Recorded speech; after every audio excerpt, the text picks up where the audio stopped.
হরে কৃষ্ণা। শ্রীমদ্ ভগবদ্গীতা তৃতীয় অধ্যায় কর্মযোগ শ্লোক নম্বর ৪।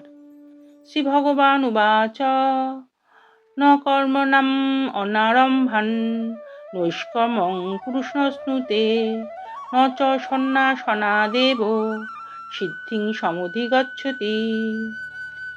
পরমেশ্বর ভগবান বললেন, কেবল কর্মের অনুষ্ঠান না করার মাধ্যমে কর্মফল থেকে মুক্ত হওয়া যায় না, আবার কর্মত্যাগের মাধ্যমেও সিদ্ধি লাভ করা যায় না।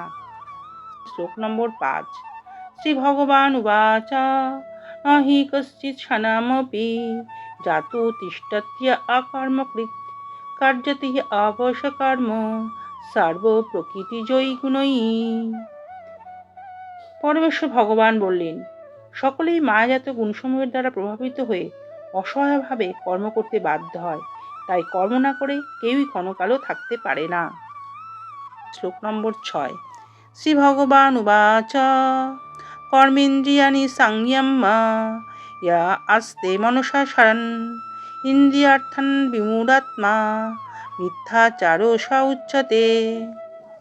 পরমেশ্বর ভগবান বললেন, যে ব্যক্তি পঞ্চকর্মেন্দ্রিয় সংযত করেও মনে মনে শব্দ, রস আদি ইন্দ্রিয় বিষয়গুলি স্মরণ করে, সে মূঢ় অবশ্যই নিজেকে বিভ্রান্ত করে এবং তাকে মিথ্যাচারী ভণ্ড বলা হয়ে থাকে। Thanks for watching. Please subscribe our channel. This is Lotus Feet. Hare Krishna.